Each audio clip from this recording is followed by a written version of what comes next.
Eu sempre digo que se um médico errar em uma cirurgia, ele pode matar uma pessoa. Se um engenheiro errar, ele pode matar muito mais. Mas aí entra o terceiro ponto desse vídeo, que é a manutenção. A gente sabe que toda estrutura precisa e deve ser manutenida. Seja ela nova ou antiga, toda estrutura exige manutenção. Só que aqui eu ressalto que principalmente as mais antigas. As estruturas e cálculos elaborados utilizaram diretrizes e normas antigas. E aqui eu quero ressaltar que pelo estado da estrutura da ponte em diversas fotos e vídeos, chega a causar indignação pela falta e ausência desses três tipos de manutenção. Veja que não importa se a estrutura é antiga, você pode elaborar novos projetos de reforços, novas avaliações de controle de temperatura, vibrações, atualização dos veículos tipo que passam pela ponte para atuar na sua manutenção ou atualização e reforço da mesma. Da mesma forma que você atualiza seu celular com novas funções e aplicativos mais atualizados, mesmo ele sendo mais antigo, as estruturas podem e devem ser atualizadas. E aqui eu chego na última parte desse vídeo, que é a ponte propriamente dita. No dia 22 de dezembro de 2024, a ponte Juscelino Kubitschek de Oliveira desabou, levando vidas, sofrimento e cortando um canal de comunicação entre as cidades. Caso você não saiba, toda ponte é também um meio de comunicação, que facilita ou liga um ponto a outro. Muitos moradores e até um relatório do DENIT de 2020 já relatava que a estrutura balançava muito com o tráfego de veículos pesados que ocorriam sobre ela, o que pode indicar que os carregamentos dinâmicos que ela estava sendo submetida já não estavam compatíveis com o cálculo realizado já há muitos anos atrás. O trem tipo do qual a ponte foi calculada, que é basicamente a especificação do carregamento dos tipos de veículos que transitam nela, aumentou drasticamente.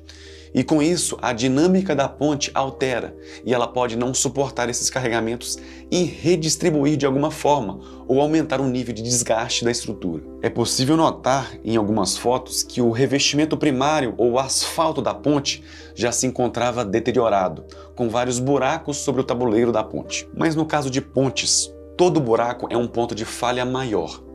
Isso porque, à medida que os carros passam sobre os buracos, seguindo a mesma lei da ação e reação, seu carro sofre uma pancada, mas a ponte recebe o mesmo carregamento de forma igual e oposta, porém dentro de certos limites, e quando os carregamentos extrapolam esses limites, a ponte passa a sofrer com a fadiga e desgaste prematuro. Em algumas imagens que eu encontrei na internet, é possível verificar a coloração do concreto, que está mais para um tom marrom. Uma vez que a água infiltra no concreto e atinge a armação, ela inicia um processo de corrosão. Essa corrosão apresenta exatamente uma cor amarronzada ou alaranjada, devido à presença de óxido de ferro, indicando que a estrutura estava com alto nível de corrosão. Só que um ponto peculiar é que quando trabalhamos com concreto protendido em pontes, as armações ativas ou cordoalhas de proteção são normalmente postas no topo das vigas de transição ou na própria laje do tabuleiro, que é exatamente onde os carros passam por cima. Então, se temos um alto nível de corrosão das armaduras ativas do tabuleiro,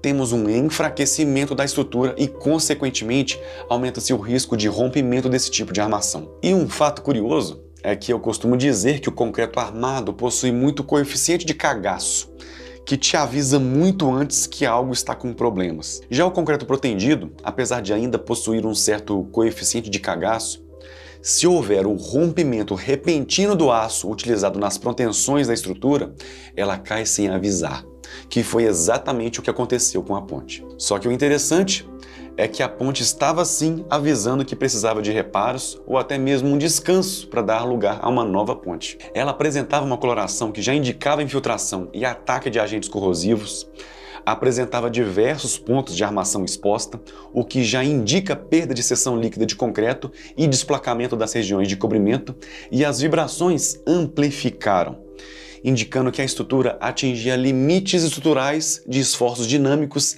antes não previstos. De 2001 até hoje, a responsabilidade de manutenção da ponte passou a ser do DENIT, que é o Departamento Nacional de Infraestrutura de Transporte. De acordo com algumas pesquisas e notícias, em 2020, o DENIT já informava que a ponte havia problemas e que havia necessidades de reabilitação. Inclusive, esse ano de 2024, em maio, houve um processo para contratação de empresas para realizar uma obra de reforço e manutenção.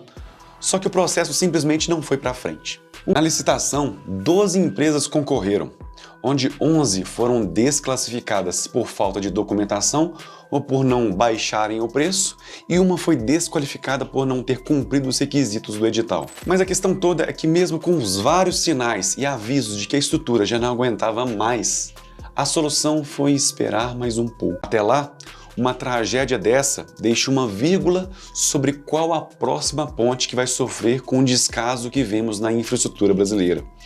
E um ponto final na vida das pessoas que morreram no acidente.